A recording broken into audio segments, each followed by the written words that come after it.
$8, $3 billion just moved on a Palantir's balance sheet, and dividend investors didn't see it coming.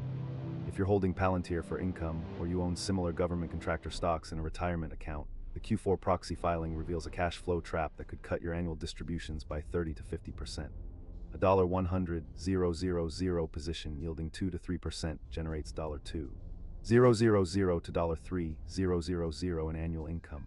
Lose the dividend, that's $6,000 to $15,000 in permanent cash flow over the next decade, exactly when you need it most. Here's what happened. Palantir reclassified $3 billion in deferred government contract Capex obligations from off-balance sheet commitments into formal liabilities. That accounting move signals one thing: future capital spending is about to explode. Instead of consuming 3 to 5% of revenue, Capex will likely jump to 12 to 18%. When Capex rises, free cash flow compresses. When free cash flow compresses, dividends are the first casualty. Let's walk through the exact lines in the 10K filing and show you why this matters before year-end rebalancing season closes. The first place the $8.3b appears is in the contractor obligations section of Palantir's balance sheet. It's labeled as deferred contract liabilities tied to multi-year government programs. This isn't new debt, it's a reclassification of obligations that were previously buried in footnotes.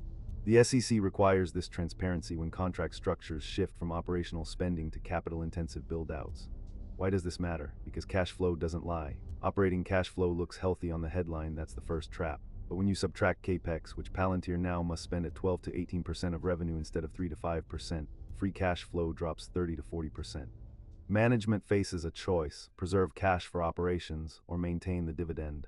Defense contractors always choose preservation. Here's the pattern we see in SEC filings before dividend cuts. First, a Capex obligation is reclassified onto the balance sheet.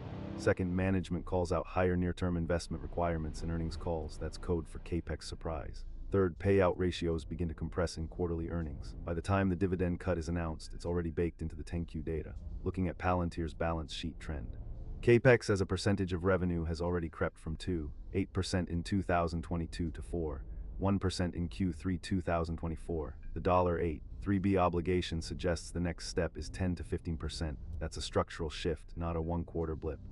For dividend-focused investors aged 50 to 65, the risk is acute.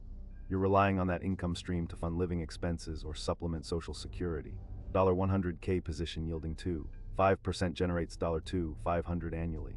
If Palantir cuts the dividend 40% and the stock drops 20% simultaneously, a realistic scenario if Capex guidance misses, you've lost $20,000 in principal plus $1,000 in permanent annual income. That's $10K to $15K in wealth destruction over 10 years. The hidden strategy here is that management is preparing the balance sheet for margin compression. They're signaling to creditors and the market, we're investing heavily in government programs.